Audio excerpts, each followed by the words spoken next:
Hi, I'm the fellow passenger, and this is the third episode, or third week rather, in my 6-week challenge of recording an album from start to finish. In the first couple of episodes, I looked at the structure for this 6-week period. The second episode, I did a whole bunch of sound design that I'm attempting to use. And the third episode, which is this one, my intention was to focus on composition, followed by a week of arranging. I've come to the conclusion that I can't really separate those two steps, as in, like, if I would force myself to do that, I don't think I would reach a result that wasn't as good. So I've decided to use both of those weeks to do both composition and arrangement. What we're going to do first here, we're going to listen to what I have been making, because I have started a whole bunch of tracks, and the process reminded me of that it just takes a little while to find the vibe. I will talk a little bit about that when I play you these little snippets that I've made. There's all starts of different tracks, and it's going to be warts and all, because some of these I really don't like, and some of them will be discarded. I've started 11 tracks. My intention is for this album to have 6, maybe more if so happens, but I'd rather have 6 really good tracks than more and they are just filler. So let's just start off with the first attempt to making something.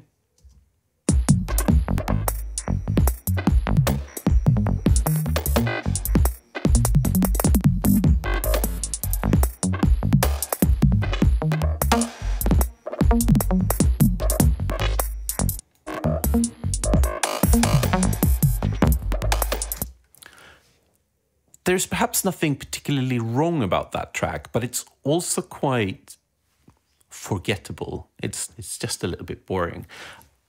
I also should say that once I've gone through this, I will open up the project files and just give you a quick overview of what it is that I have done so far. But that was one of the tracks that I'm not sure I will finish. Let's move on to the next one.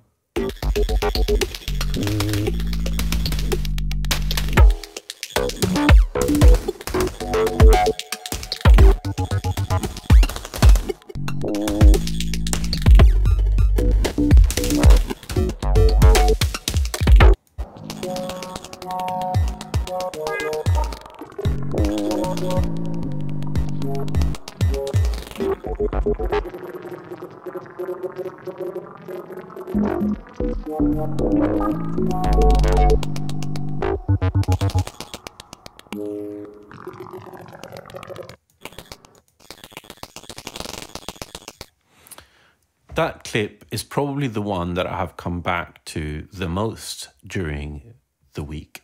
It feels overworked, it's boring, and it's a big reminder to myself to just let go and move on. If you don't get a vibe quick enough, it's better just to park it. You can listen to it again the day after, a few days later, and maybe you will hear something that you didn't hear that day that inspires you, that enables you to continue. I think that's a good process anyway. But if you do that and it still doesn't get you anywhere, just put it to the side and keep going. Make something new. I think speed is essential here. I feel like if I don't get there, just don't dig yourself into a hole by trying to achieve something that is just never going to happen. I think that's a practical example of where I made that mistake.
We don't need to listen to the whole thing. I think you get the idea.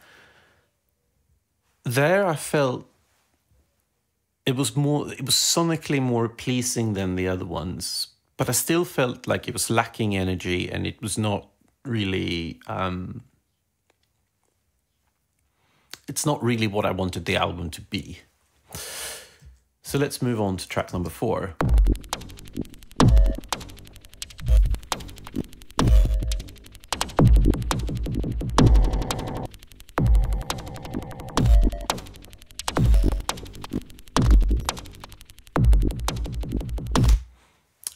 Here I'm starting to get somewhere, but it still feels very much like an intro to something that needs to develop into something more. I think this is the first track out of the 3 that this is the 4th one. The other 3, I've pretty much made my mind up. I'm not going to return to those and keep working on them. However, with this one, it is a candidate for just at least giving it one more chance before I discard it entirely. It's not necessarily a keeper, but also, it's not enough there. And I wouldn't say it's amazing in any way, but it feels like I got ideas of how I could develop that to see if that might work out. But let's move on to track 5.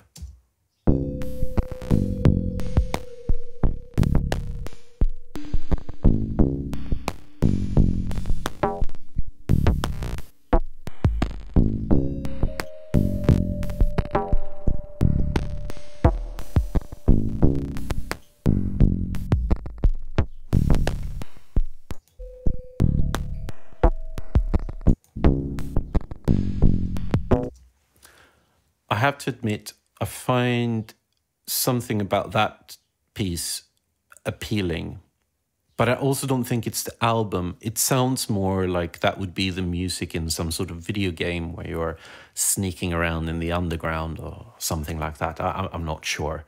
It doesn't feel like the sort of music I would like to put on at any other occasion, I have to say. So I'll keep that for the record, but I don't think I will do anything more with that. So let's move on to track 6.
I think you get the idea. Here, all of a sudden, I felt I was getting closer to something that I was possibly after.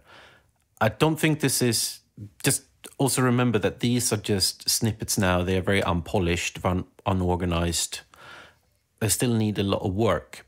But there was something, especially when those later FM melodies come in, it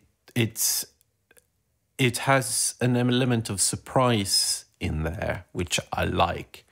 Something that feels stimulating to listen to. And there's lots of little things going on, and it might be the sort of thing that I would like to listen to several times, and I will pick up new little bits and new little favorites in there.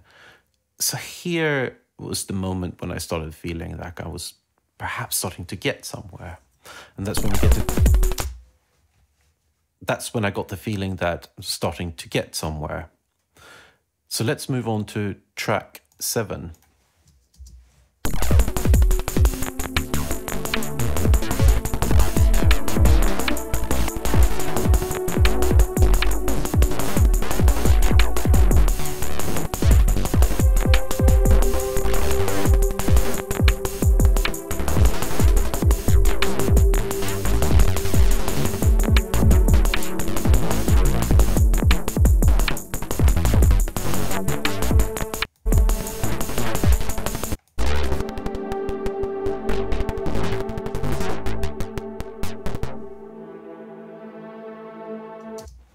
I think when I got to this track, I knew that this is the world that I want to create for this album. There's this higher energy than the previous one. I don't think that is a problem because I don't think you can have the same energy throughout. You will need the contrast. So I feel there's also something sonically that feel like they are more linked and belong in the same world. So I feel that's one of my, actually number 7 there is arguably my favorite at the moment. Again, it still needs a lot of work, but I feel a certain excitement when I listen to it. So let's move on to track 8.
You get the idea. That clip is a lot longer than several of the other ones.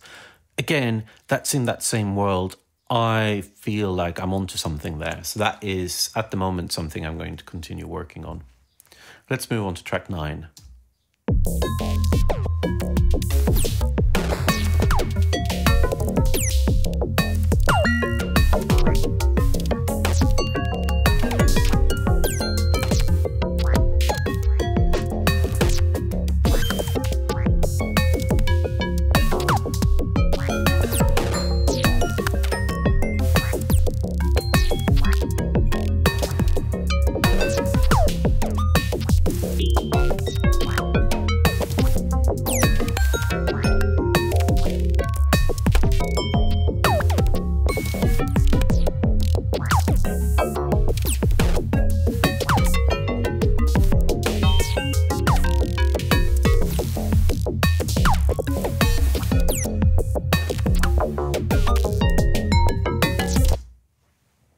Again, this really works for me. That is literally the same loop running over and over again for almost 3 minutes, but it's very animated and therefore the loop is never the same.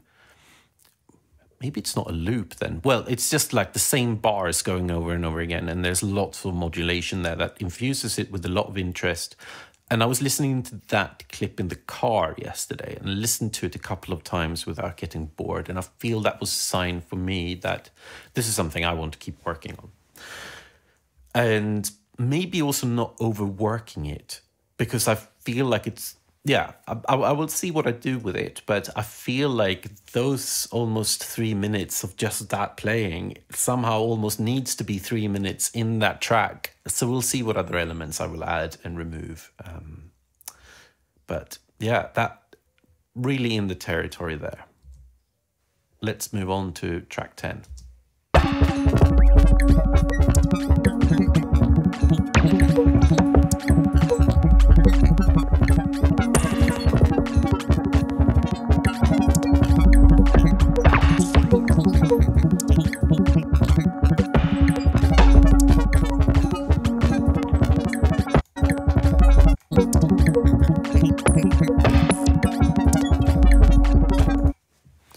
track feels like it feels very underdeveloped at the moment. It feels like something that is going, it needs to transition into something else. And it feels like there is a lot of energy there at the beginning, and there needs to be a release of that energy somehow. I'm definitely going to pick that one up again and have a look at it. I'm maybe not as favorite as the other few that we've just listened to. But let's move on to the last track 11 that we have.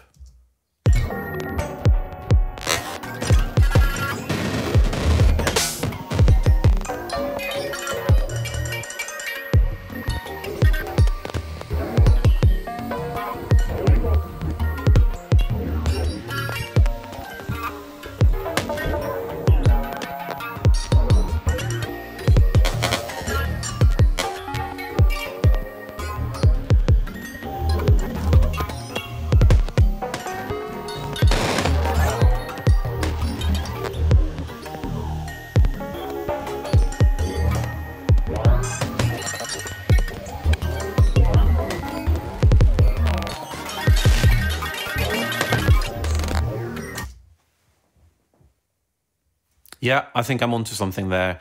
It's quite different in tempo, but again, I don't think that is... I think that's a good thing, just to create a bit of that, what shall I call it, hero's journey. But there is a little bit of a dramaturgical curve throughout the album, which we talked about in the first episode, to have different feelings just to carry the interest through. And you have a build up to something and a release of energy, and you just also need a breath of air sometimes in one way or another. So that was a quick overview of the stuff that I've been working on. So I will dip into all the different Ableton project files just to give you a quick glimpse of what it is that I have done to date. And the ones that I decide to keep till the very end, the ones that will be completed, they will be shared with anyone who's signing up to my Patreon. And those ones I will go through and just label the tracks and organize them and color coordinate them properly. That's not quite all done at this stage of the project. I should be doing it as I go along, and I'm sort of trying, but I just want to warn you, that's not going to be what you're seeing now. But also just another reminder, if you sign up to my Patreon and you want to have a look in these project files, I am using third-party plugins here that you may not have, and therefore when you play them back, they may not sound exactly the same. I'm using Ableton 11 Suite, by the way, as well. So there might be bits missing, but it should also be... It's still probably a good opportunity for you to look into how I've put them together, if that's of interest to you. Any of the Max for Live devices that I'm using a lot of my own ones. You will be able to grab those as well. I've already shared, I haven't made any new ones for this project, so all of them are already available to you through the Patreon, but they should just appear if you just download these project files. So that will be in a few weeks' time that you will have access to these. But let's just have a little quick glimpse of what is going on here. So I've opened, I'm even going to go through, because maybe there was something in those tracks that I don't like that you were curious about. So I'm just going to rush through them all, I think. So this is the first one. Just as a reminder, it's this track.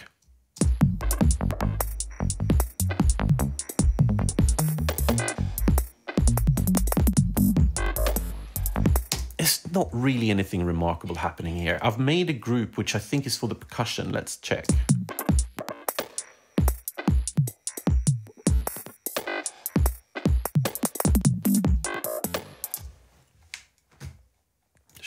Full screen.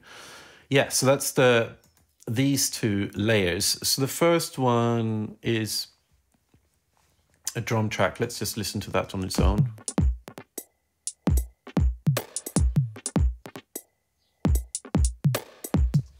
That consists of, it's a drum rack where I have put in samples that are recorded from the Behringer 2600, which are recorded in the last episode. They're all samples that are shared with you, and I have given some of them some effects by the sound of it. I've added in one of them had a delay or something. bit of compression. Is this the one? And I also put them in choke groups here. So is this? I'm also combining the 2600 samples sometimes, like here with the kick. I probably needed to beef it up with a bit more low end. So I'm using an operator, Ableton's operator for that, just to add a little bit of sine wave to it.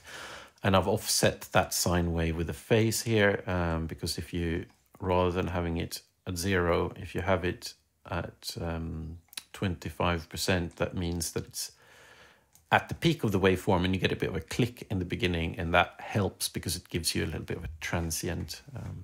So yeah, so it's just a drum rack. I have programmed the beat.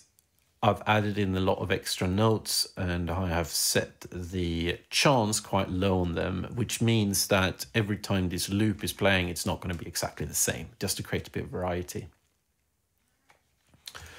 Then I have here, which one is this? Let me see. This is one of the modular tracks, modular beats that I made in the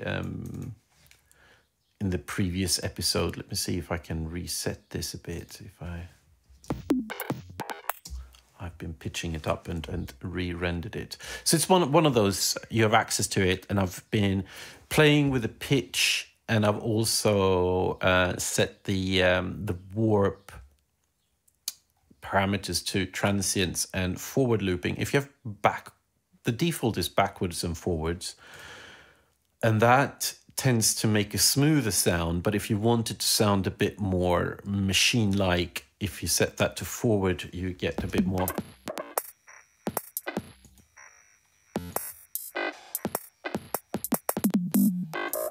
Not a massive difference. It tends to become more prominent if you have more of an extreme pitch. If you pitch it up, I think we can hear it quite clearly.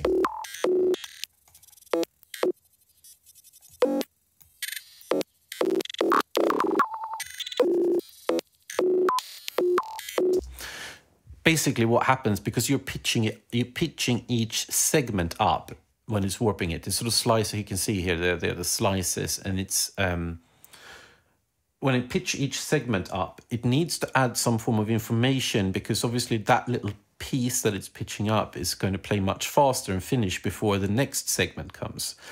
So it will actually loop that little segment back and forth until the next segment plays. And if you, rather than having back and forth, if you just have forward, it is more likely to cause some sort of click sounds and stuff. So that's what I've done there. Then I've used the Yamaha TX81Z, which is a hardware FM synth that I bought very cheaply, but I love it. I have kept these brown tracks, are literally just the MIDI for them, but the record, I don't think I even used that one. That was meant to be a bright melody, but I probably didn't like it enough to even bother recording it in. This is the bass line. And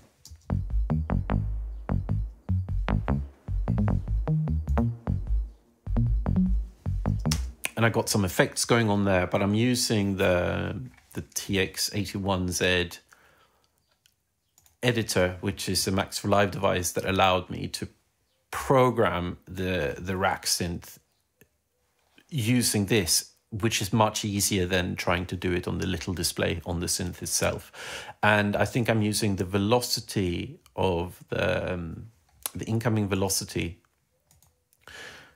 to modulate the second operator. If you're new to FM synthesis, I made a video just explaining the basics. So if operator doesn't mean anything to you, check that out. It's only a few minutes long. To give that almost like you're opening up a filter, I suppose. So, and then I have a bunch of effects on here. I've split it into a few different bands. So the higher frequencies are using, I've got some reverb on there, and I am widening it.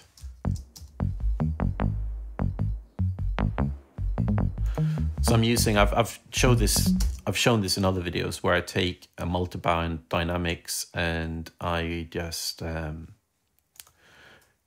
not to do any compression at all, but it's literally just to compartmentalize the different frequency bands so I can apply different effects to them. I've got a better example in another project that we will get to shortly. Okay, so that was the first one. I'll try to speed up a bit because it's perhaps a bit long-winded otherwise. I know it's getting very, very nerdy, but there we are. I suppose that's the nature of making this sort of music.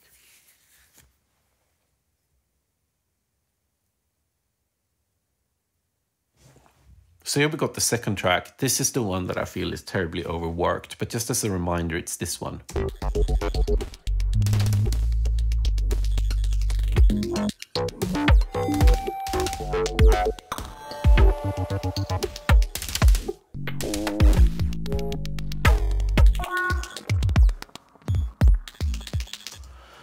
Okay, so what's going on here? Again, we've got a big group containing all the percussion elements, I think. Let's solo that group.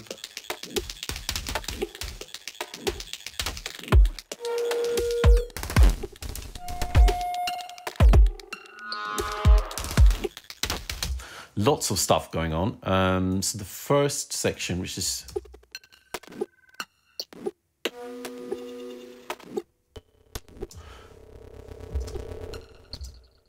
Again, a drum rack where I have put in mainly the Behringer 2600 samples and also one from Similar Satiritus Alter. And I am doing a lot of animation here.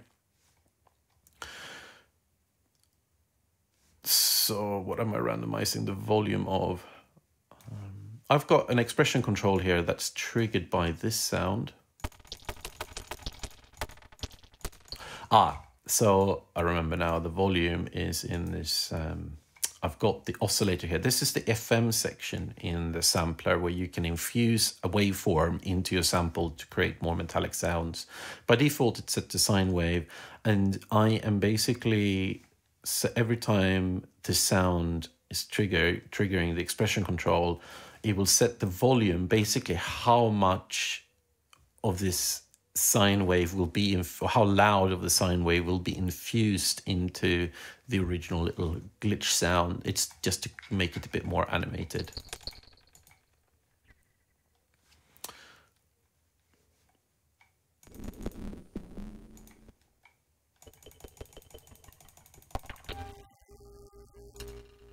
So I'm doing the same here.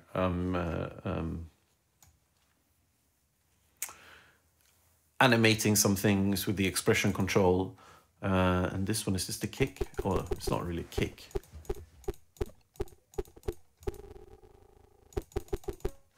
So here I'm animating lots of effects with that one. Some of those are applied to the whole mix, and I'm using the free plugin DLYM.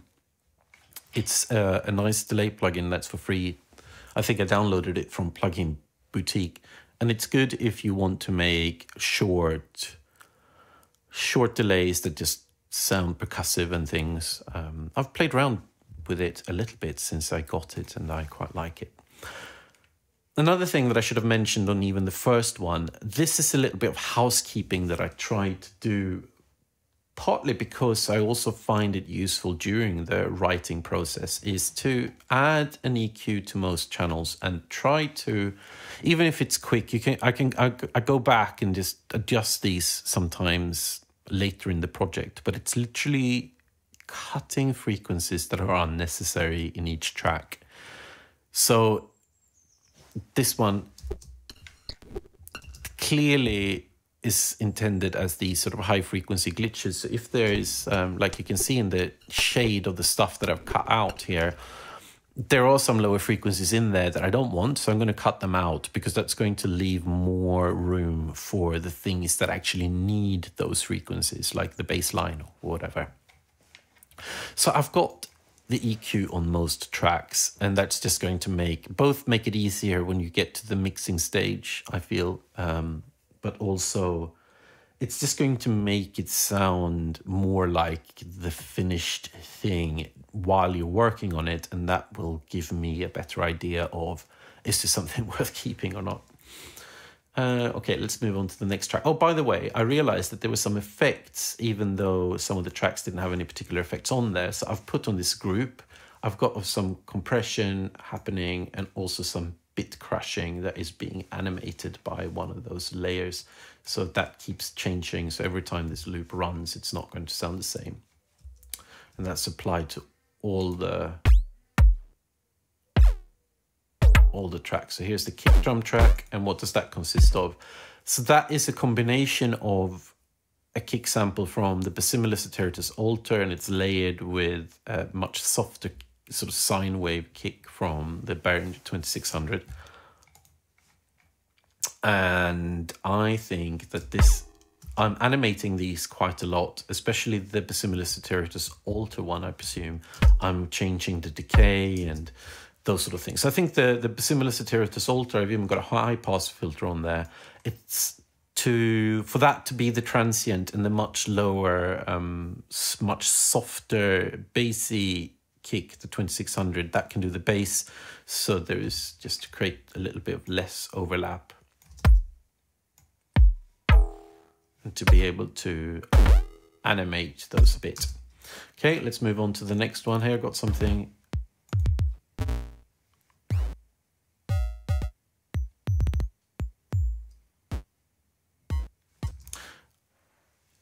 It's an FM operator, the FM synth in Ableton, that I'm just animating a bit to add some more glitches, expression control again. Let's move on to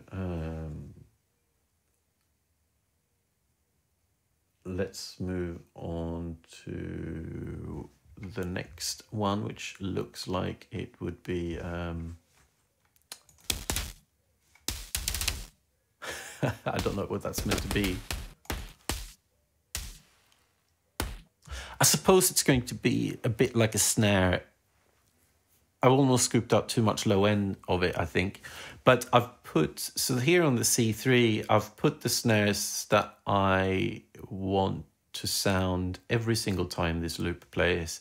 And then just to make it easy, so if I want to select all of the ones, or if I want to do these other ones, I can just click on that key and then I can go in. And here, those ones I have changed the chance of quite a lot. So those ones come in every now and then.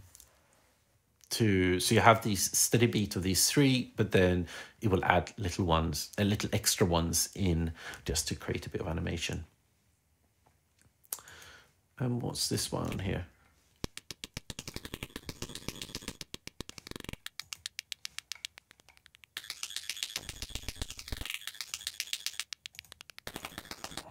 So here we've got a little click sound from the Basimilus alter, which I'm animating, and it's sort of doing the job of a hi-hat, I suppose.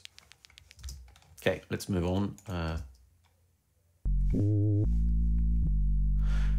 That's a bass sound from the Yamaha TX81Z, and that is going through a saturator, which I am modulating with a sine wave.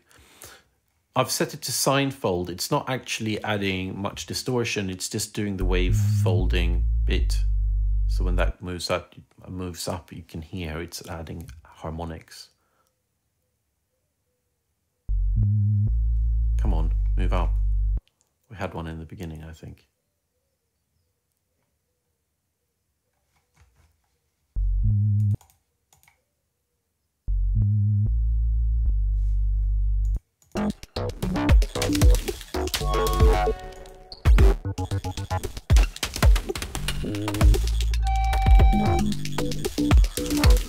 Or maybe that was triggered by one of the other samples, but well, you get the idea. This track is just the bassline MIDI notes. We're not listening to that, so I recorded the TX181Z into that track, and then I just turned the MIDI off. Then we've got the Mini Freak here doing something. Oh yes, that's doing the growl. I think this was based on... based on a preset, which it's based on the, does it say welded preset in here? That's I'm not going to finish this track anyway, so I didn't bother replacing it with one of my own or anything, and I'm not going to do that. Okay, that's it for that one. So let's move on to the third track.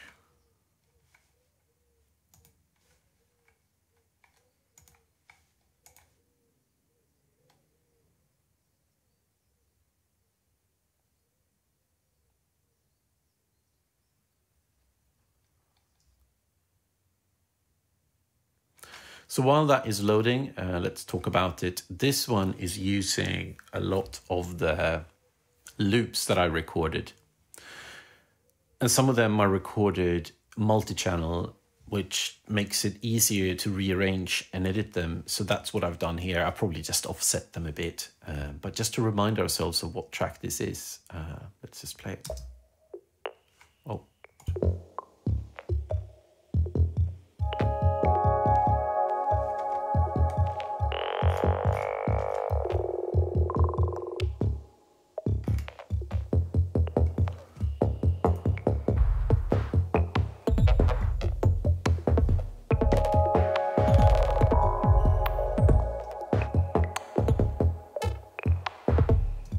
Okay, so that was that track. I've again made a group for the percussive elements, and there's a bit of reverb and compression on there. I like to do it that way, that you have a little tiny bit of reverb before it hits the compressor, and it just helps gluing that together a bit. So these various tracks, I think this is probably the kick-ish.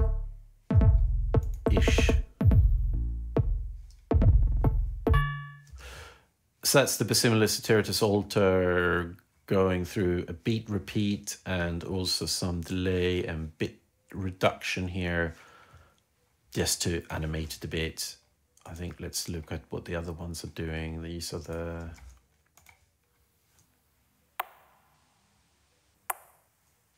some erosion happening, and also an LFO that sends this off to the, that controls how much is being sent off to the return channel for some reverb. I don't know why I have two EQs, one after the other. It's probably a mistake. Anyway, I'm not going to finish this track anyway.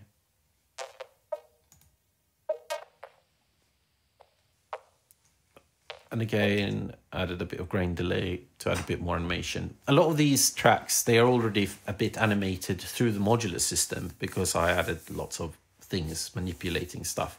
So this is just adding an additional layer for that sort of thing. And often using a limiter, especially using things like delays and stuff, because it could slip out of control. And also if you look at the waveform here, when I'm recording it from the modular, sometimes you just get fluctuations in amplitude. So that just helps with that. What's this last layer here? Oh, that's the clicks from my Twin Peak filter, which is nice. That's going through a frequency shifter. I'm probably only using the delay part of that, which is nice. I'm just animating that a bit. We got probably a kick from the 2600. Yeah, a very soft kick. Quite nice. And some bass here. I got two layers of bass.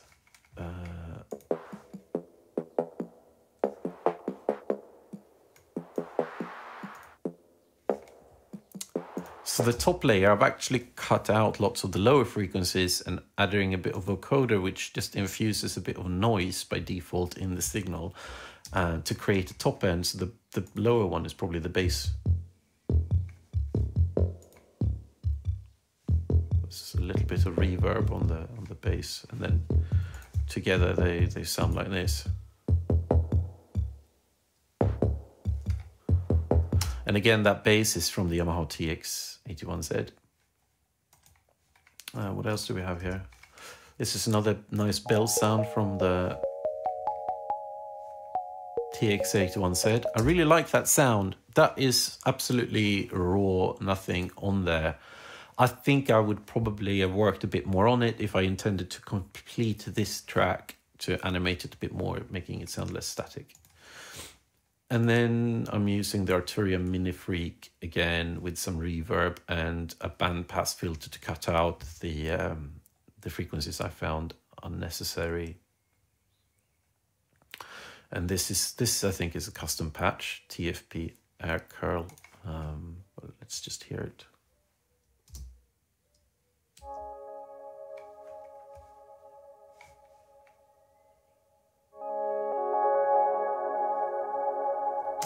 Creating a bit of ambience.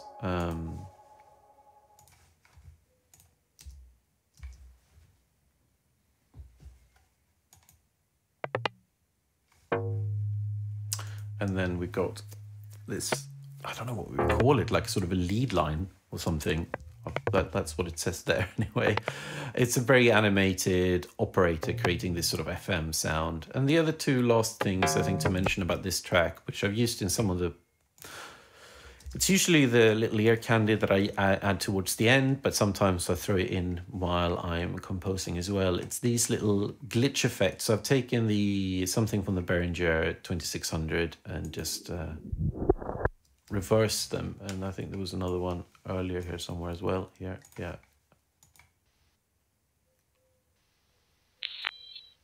And that is a little trick. It's one out of several, but to transition into a change. So if you're introducing something new or you're removing something in your track, that you can add some little form of sound or glitch that just draws you into that change. So if we just listen to the transition here. So it draws you into that melody, and the second one is this.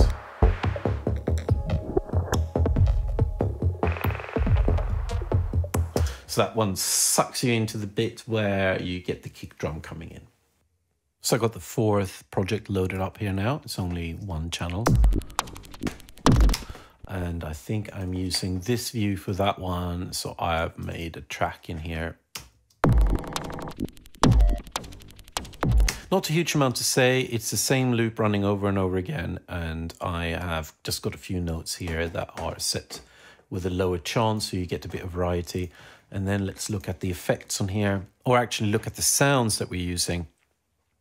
This one is using the simpler, and I've sliced this loop up, which is the Blue Marvin loop that I made in the previous episode. And I'm pitching it down a bit, and I'm also warping it using the texture just to create this sort of grain effect. And I'm going to talk a bit more about this in one of the later projects, but I'm using a multiband dynamics, which is meant for compression, but I'm not using it for compression. I'm just soloing the different frequency bands so I can manipulate them individually. So the top band here, for example, I'm using the wider plugin, which is free to download. It's made by Polyverse and in collaboration with Infected Mushrooms. In Mushroom. Their music is not something that I listen to. And I can say I like their plugin more than I do like their music. But this helps pushing the high frequencies that are created here out in the stereo spectrum. Usually you want to keep the bass frequencies mono. Well, not always, but that is a common thing to do for like kicks and bass lines and things. And then the higher frequencies can be pushed out in the stereo spectrum. So after the widening tool, I'm using the DLYM free plugin, which you can download for free on Plugin Boutique. It's nice to use for short percussive car plus strong type delays. You can do other things with it too. I've been looking into and enjoying that recently. I'm also using a string of audio damage plugins here. This one I don't think is audio damage. It's, I don't know what it says there. They need to get a better logo. I'm also using the Automaton, which is this buffer plugin. And I also believe on here, the middle one, I got the Replicant as well. which is another buffer plugin. Both of these are buffer plugins, I think, but used in different ways. But in short, a buffer plugin, it records the incoming sound, and then it slices that sound up and spits it out in a different order. Sometimes it manipulates it. So, for example, the automaton applies some bit crushing, you can have some pitch shifting, and you can do things like that, and it's good for glitchy effects. So these audio damage ones, they are free. They're part of their legacy package. So they're older plugins. They have given them away for free. They're not supporting them anymore. But I think they are quite interesting to create sort of glitchy effects and stuff. So there's not much more to say about this project, I think. So let's move on to project number 5.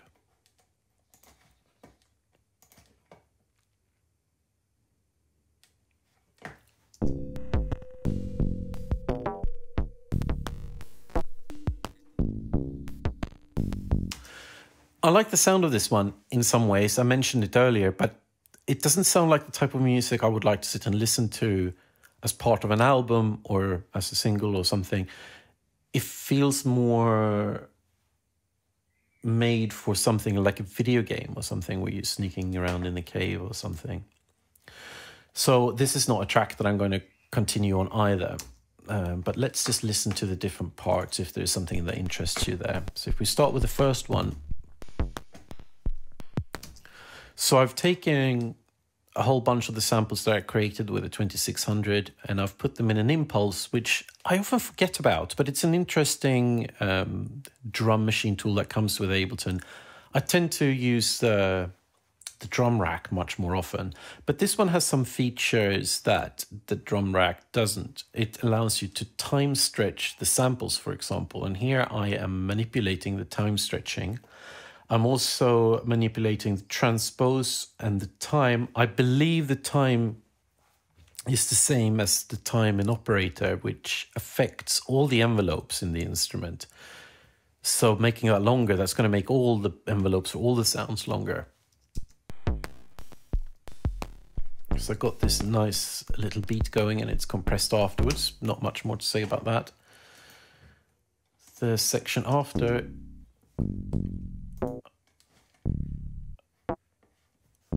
it's just this sample from the Behringer 2600 that I'm just playing this little bass line, and then we got this quiet bell sound here, which is a recording of the Yamaha TX81Z. I don't think I'm doing anything to it. Well, yes, I got this coin toss, which can't remember if I mentioned this already, but it's a Max for Live plugin that I've developed, which every time it receives a MIDI note, an imaginary coin is tossed, which makes it more likely to end up on this side or on that side. And if, depending on which side it ends up on, let's say this side, it's going to pick a random number between 0 and 3, and on the other side between 50 and 85 in that case.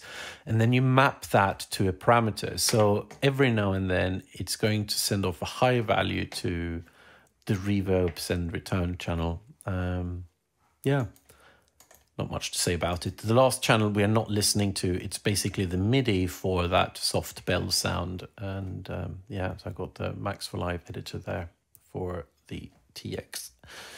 Let's move on to the next track, number 6.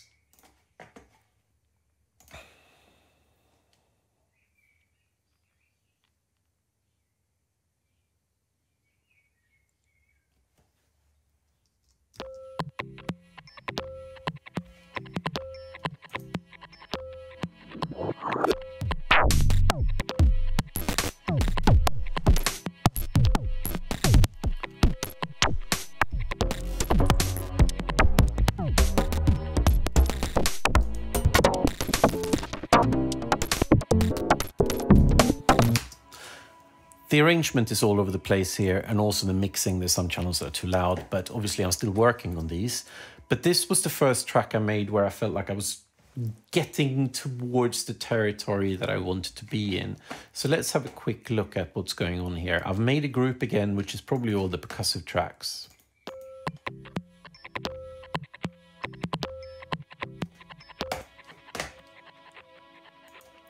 So the group itself has got a chain that runs into, the resonator's turned off there, I think. Yes, it is. There's no resonator. I'll just turn that off. It's got some reverb on there and some OTT compression. But let's look at the individual tracks inside this group. So these two yellow ones, they're very similar. And what they do is they are drum racks where I got these samples from the Behringer 2600 going into my 4MS resonator that creates that sort of glass-like sound in this case. And I am running through an effects chain here. I've made a sort of a dry-wet control. You can see the sort of long triangle here with the pale blue and the dark blue, where I am filtering in these spectral resonators, which are tuned to different keys. So I create a chord, and I am using auto filters to just shape the sound a bit, because otherwise you get lots of spill from this, which takes up the whole frequency spectrum, which we don't want. And then it goes through some reverb. Then we got this channel. What's this?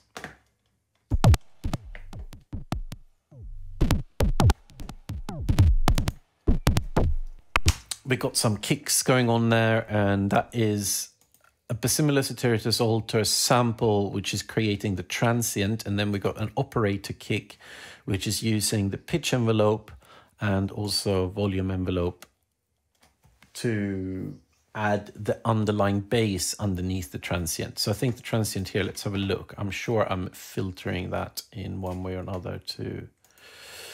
Yes, I'm cutting a little bit of the low end out of the Basimila Satiritas Alter.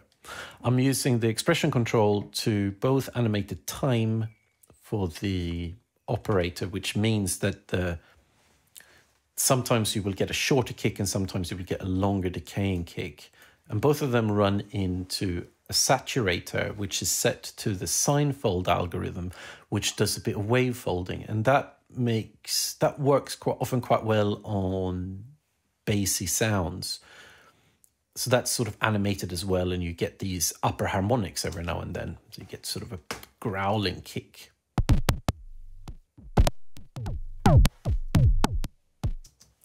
So all these things happening. Let's move on to the next channel. There's a blue one here.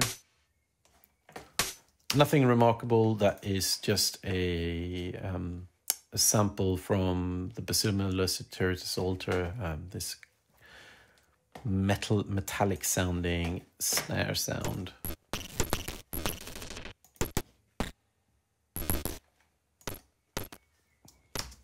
This next one, this sort of light purple track, almost blue here, is a few samples from the Basimila Satiritas Alter. I've gone into the select mode and right-clicked and distribute ranges equally so they don't overlap. And then I'm using an expression control to randomly, I've mapped that to that blue thing there. So every time this receives a MIDI note, it's going to play a different sample.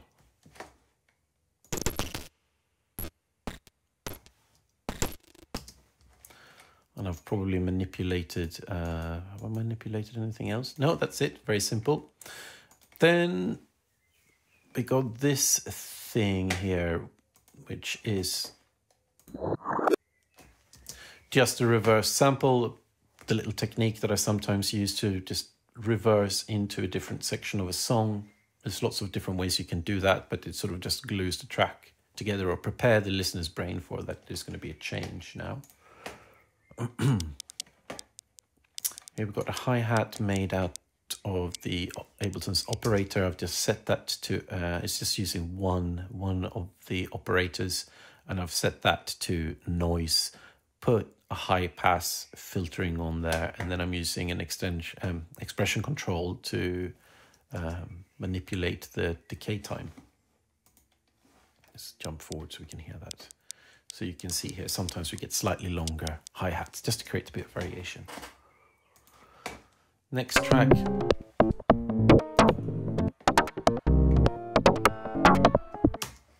So here, this trick of using a scale plugin set to a particular scale and a particular key. So this is the Phrygian dominant in F. So it doesn't matter which notes you throw at this, it's going to make sure that it's part of that scale. So I've written a melody which looks like this. You can see it looks a bit crazy, and especially this line here, the C, which I've just blocked out. But you can also see when I've selected them all that these notes are it's only a 15% chance that they will actually play. But that means that every so often it's just going to throw in an extra note in there just to create a bit of variation. That, when it plays those notes, it goes into this MIDI effect random, which is set to 26% chance, and it's a 26% chance that it will actually play a different note than the one I've chosen. But that's fine, because it will run into the scale plugin, which will then correct it to make sure that it's probably a different note, but it's going to be within the scale, making it sound nice. After this, I've also thrown this bouncy notes plugin in. I just stumbled upon it the other day. I can't remember if I installed it or if it was already there. It's a Max for Live device that when it receives a MIDI note, it sort of creates these balls falling down onto a keyboard. And when they hit the keyboard, that note is triggered, which is difficult to predict exactly when that's going to happen. It doesn't necessarily happen on the beat of the track. So it creates a little bit of chaos, but that chaos is fine because, again, it runs into the scale plugin, which makes sure that it will be a note that fits with the rest. And you can play around with the physics here, how heavy the ball is, what the gravity is like, how fast they're falling, etc. So you can just manipulate how it's sort of behaving, I suppose. And the sound itself consists of a sample from the Basimilus Iteritus Alter, where I am in this pitch oscillator section. I've turned the oscillator section on, which is the frequency modulation section. In this case, it is infusing a sine wave into the sample, and I am using the expression control to modulate how much volume that sine wave has, which basically how much FM is applied to the original Basimilus Iteritus Alter sample. That creates that quite harsh percussive bit, and then underneath we got a wavetable that's also animated to create a bit more of the tonal part. There's a few more of these just reversing sound effects in here, just a transition between the different parts. And then here we got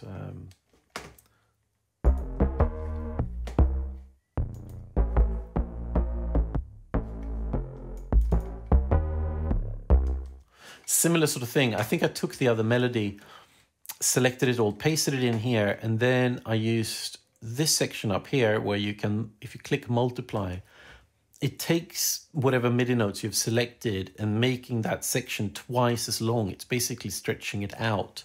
And you're using the same techniques. So we've still got that C with all those notes in, but they're really a small chance that they will actually play. Runs through a random into this scale plugin. And then I'm just animating this wavetable synth. Using a bit of saturator, soft sine saturation, just to create some more upper harmonics. And as this is a bit of a bass sound, I've also added a utility plugin setting all the bass frequencies to mono. So in this case, everything under 120 Hertz, which is the sort of default value there. And I'm doing that because this bass sound, I'm using unison set to shimmer, and that pushes the sound further out in the stereo spectrum. And I just wanted to make sure that the low frequencies were still held in the center of the sound. So there's not much more to say about that. Let's go to, which one was that? Track 6. So we need to go to track 7. And I think this is the first track where I started feeling somewhat excited about this, feeling that I really was heading into, well, I think that the one we just listened to was the start of that, and then that developed into this, which is partly my favorite, I think. It's very unpolished. I have to say, like with all of this, it's obviously not finished. The mixing and everything is all over the place, but that's all going to come. Oh, sorry, this is what it...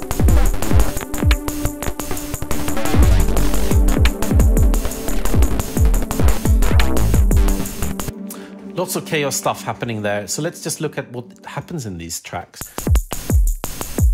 The first one, there's nothing remarkable. I've got a drum rack with these samples from the Behringer 2600. I think some of them may have, yes, they've got some manipulation happening here.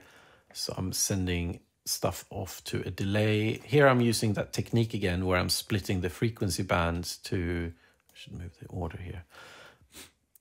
So I've put 3 multi-band dynamics in here, stacking them, and one dealing with the bass frequencies, one with the mids, and one with the highs. You see I've soloed them here.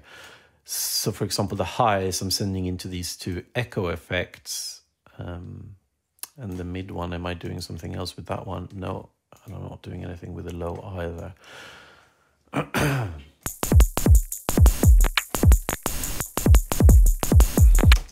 Just built this beat, and you can see some of the notes I've set them having a slightly less likelihood.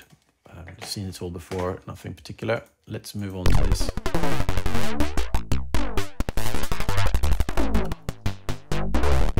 Super fast melody. One thing that I've noticed that I've really pushed the tempos up on these tracks, the later tracks. It doesn't necessarily that all of them are fast. So this one happens to be particularly fast. I think it's a bit of psychology for me because you can achieve it anyway, but it also makes when I set the grids to have 8th notes, I might achieve the effect that would have been with 16th notes otherwise if I would have run it much slower. But yes, I don't know if that's just psychology, because I could have just set the 16th notes to 32 notes. So the 32s, is that what it's called? Anyway. This one is using a wavetable with, again, one of the vintage, what am I trying to say?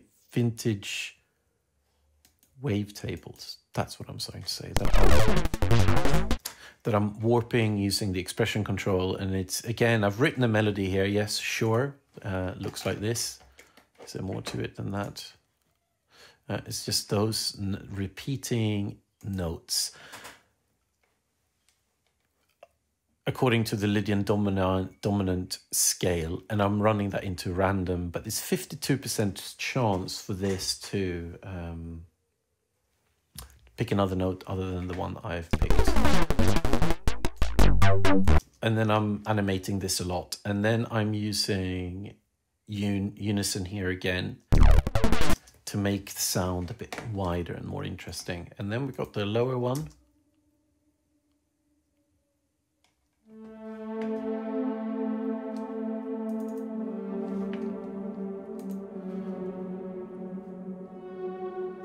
Which is a much slower melody, and it's using a wavetable using part of the vintage section again to create this pad sound.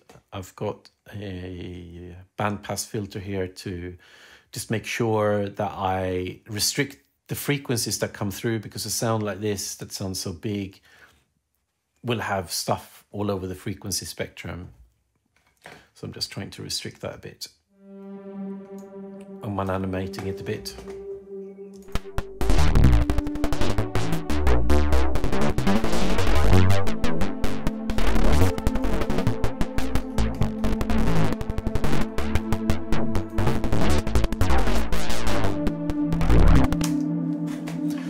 Not much more to say about that one. I think that one will be interesting to follow up on.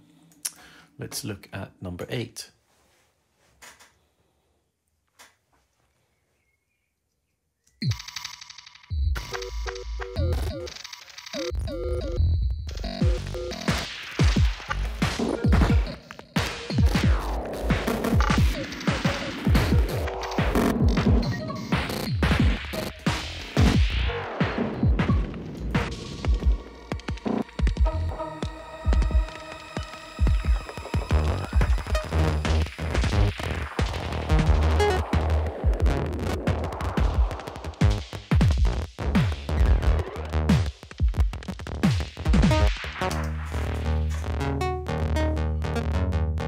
Oh, come on, be quiet. The more I listen to this track, the more curious I get about it. It's I don't know. Let's just look at the different parts here so you can see what's going on. Same trick again with having a written melody that looks like this, just repeating, very simple. But then there's a small chance, or well, there's a sort of a chance for this to pick a different note, goes into a scale, into an animated wavetable. No unison there. The next one is very similar, but I've done something slightly different there. So let's listen to that one.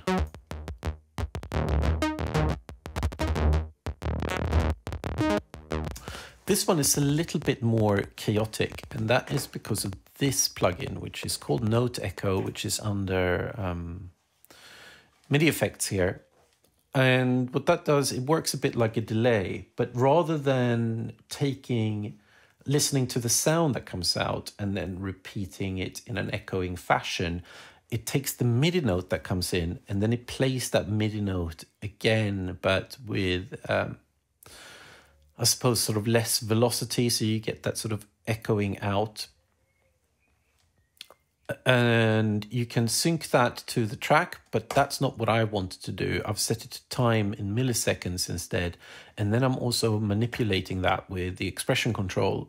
This means that the echoes that come in, they're not necessarily going to be on the beat, which will make it chaotic. But I found it just adding a lot of energy here when you play it along with the beat. Cool.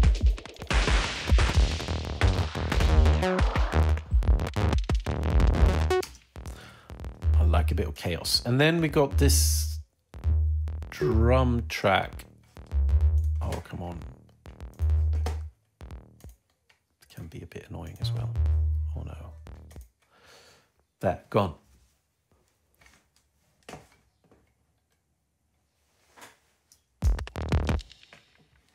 Where were we? Oh yes, we need to move on to the beat itself here. So this is one of the loops I recorded the other day. It's, again, this rather stiff Blue Marvin beat, but I am running that through some compression, adding a bit of bit reduction, and then I got lots of LFOs animating this.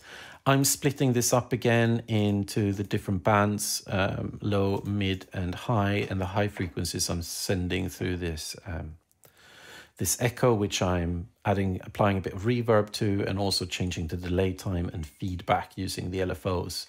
I'm also then sending it into the drum bus, which is a good trick if you're using this boom section, and that will just infuse a little bit more of low end that rings out a little bit longer.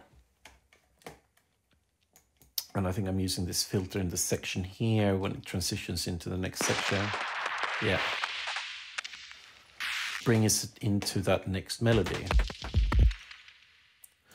And then we got another thing here. Which one is this? This is this. Oh, come on.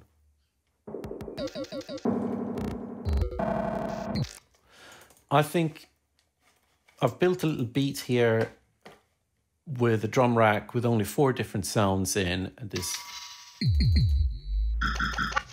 Bassimilus, Iteratus, Alter samples going into the EQ, and I've got a limiter here because somehow it's getting out of hand.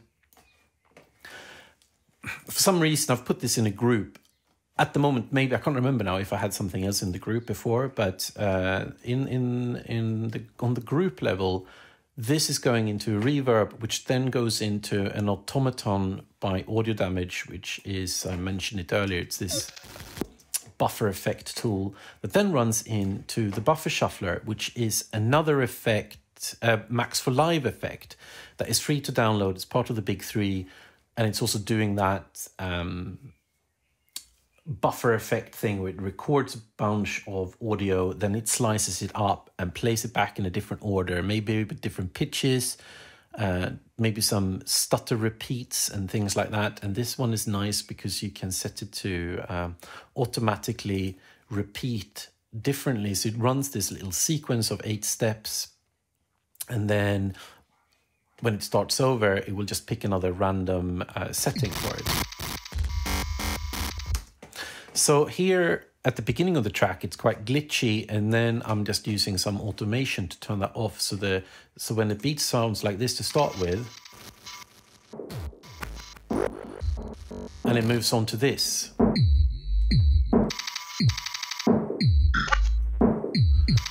So I'm turning off both of those buffer effects, and you will get much more of a straightforward beat. Let's look at this last line here.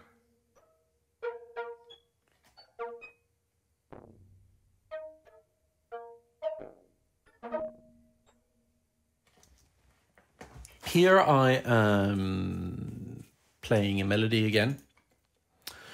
Just the black keys. That's the minor pentatonic scale in D sharp. And that is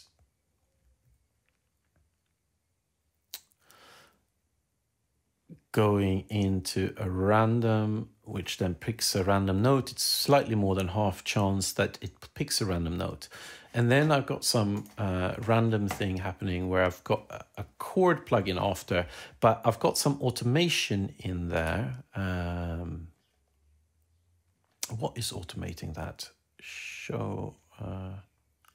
I'm turning that off, on and off here in the line. So sometimes it's going to start off playing single notes, and when it goes past that point, it's going to start using this preset Grandiosa chord.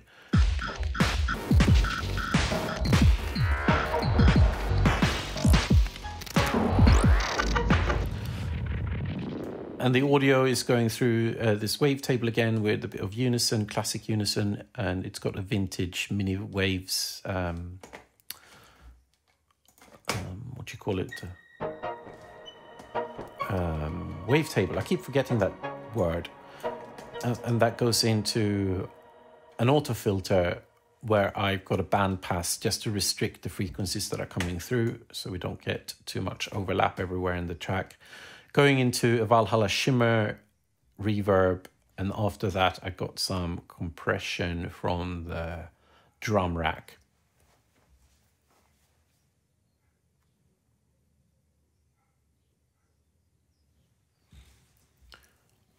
Then, yeah, I think that's it. Not much more to say about that track. So let's move on to the next one. So we need to move on to track 9.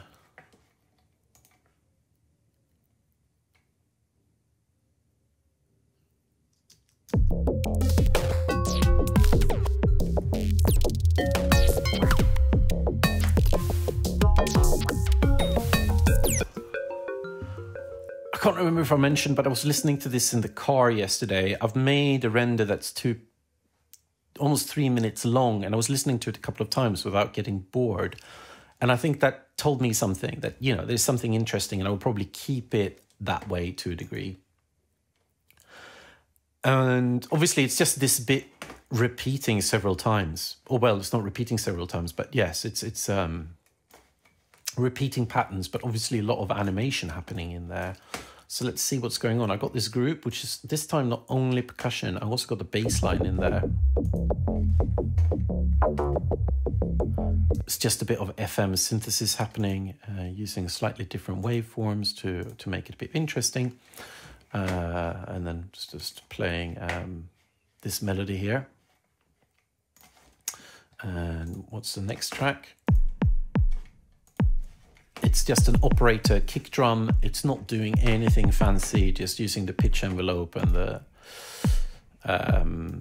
yeah, probably just a bit of pitch envelope there. It just looks like this to create a kick. And the next track is a combination of hi-hat and glitch sounds. If we go into this one, I've drawn out a pattern. And if we look at the hi-hat first, that is the operator, but I'm not using noise this time to create hi-hat sounds. I have set all the operators to fixed, and all of them are using square waves at different frequencies, frequency modulating one another. I believe that there was something like this that was used for the TR-606 hi-hat sounds. It doesn't create that noise-like thing, but it just sounds much more metallic, which I think is interesting. And then I've got some high-pass filtering on there, and then I'm modulating the time, which affects the envelopes for all of these operators. And that makes the sound, sometimes you get longer hi-hats and shorter hi-hats. So you can see here how yes, I'm obviously manipulating the decay as well. Then I've got this other layer, which is a glitch layer. I've taken all these Basimulis alter sounds and thrown them into a sampler, and I've mapped them across the keyboard by selecting them all, hitting the right key and distribute equally. And you can see here they're distributed along this keyboard. So depending on which key you press, it will play a different sound. Then I've added this step sequencer, which is free to download. The standard one is free to download. Here is my manipulated one, which requires, rather than just running at the same time as the track, it requires a MIDI note to come in. And every time it receives a MIDI note, it will progress to the next step. And each step has got a different note it's playing. So it's going to loop every 16 steps. It's going to loop and start over again, which means it's going to play the same set of sounds, which creates a little bit of continuity for the listener. So that was the thinking behind that. And I'm obviously manipulating the, am I doing this one? I'm manipulating the decay and release for the sound. So you get sort of different types of glitches. And then we've got the last layer. What's that?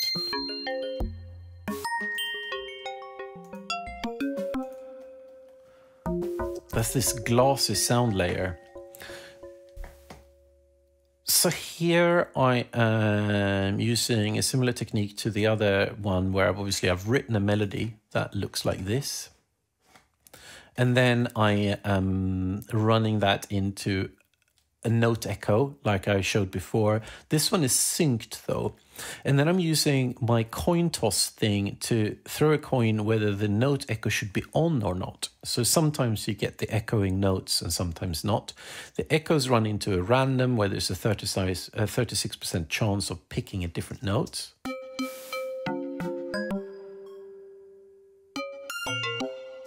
So you get, it throws extra notes in there, which I think sounds nice. And then it is got two operators. Let's just hear what they sound like individually. So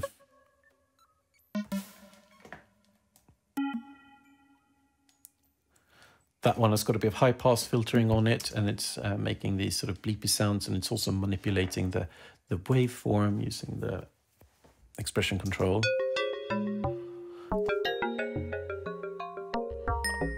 I'm doing some manipulation here on the other one where it's more of these sort of slightly more bassy, it's not bass really, but more tones. And I'm manipulating the coarse frequency of the second operator. It's only using two operators. So I think that's enough about that one. So let's move on to track number 10.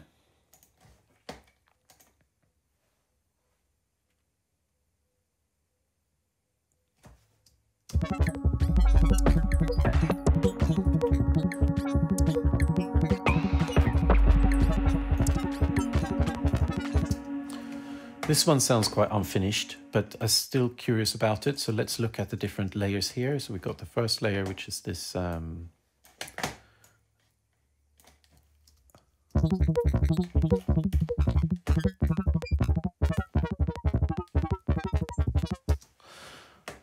melody running into this, and I'm using tension here, which is a sort of a physical modeling instrument in Ableton. I tend to forget about this one. I rarely use it. It's replicating certain string instruments. So you have an exciter and a string that this is operating, I suppose.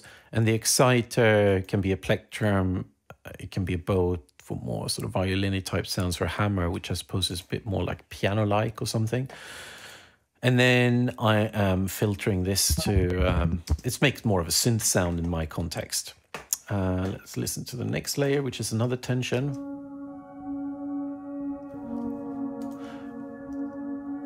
Much more ambient. So the tension does not have an ADSR to manipulate the...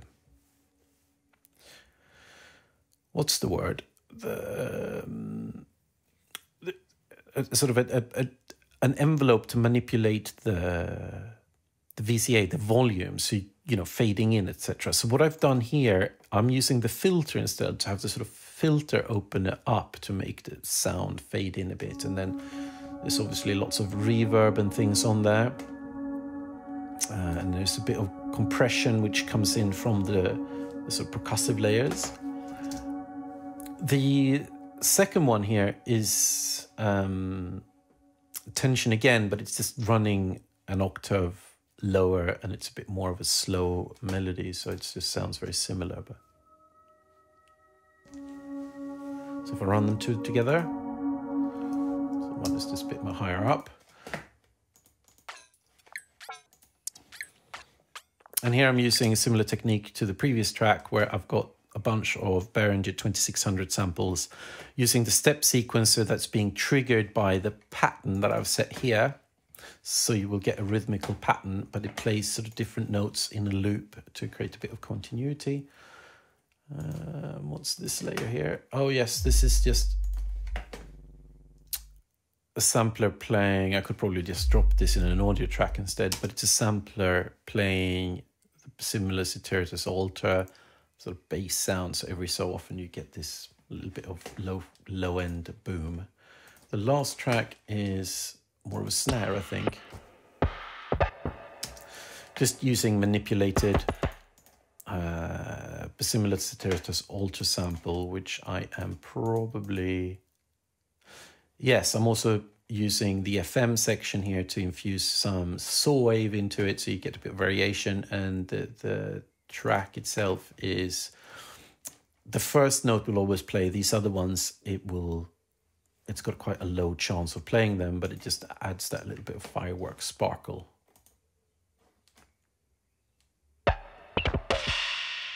Not much more to say that. Let's talk about the last one.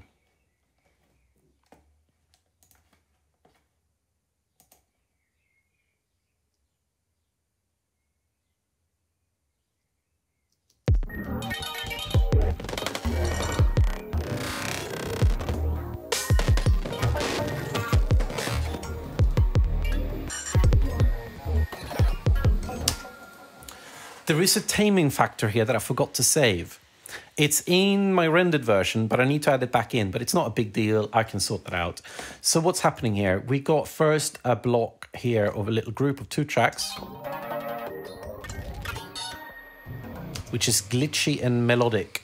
So what's going on here? I have written a melody in here, which is just the minor pentatonic D sharp scale, just going up and up and up.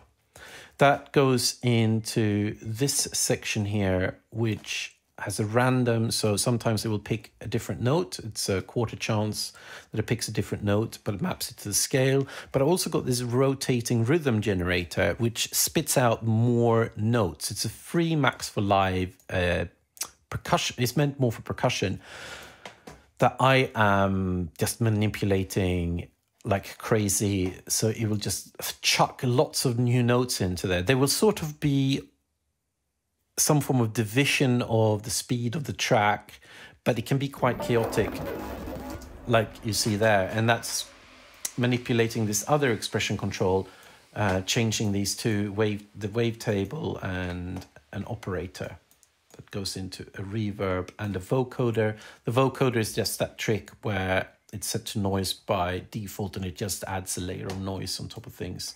Got some bit reduction, echo going on, chorus, flanger, into a bit of EQ and compression. Don't know, probably just threw that together somehow. What's the second one like?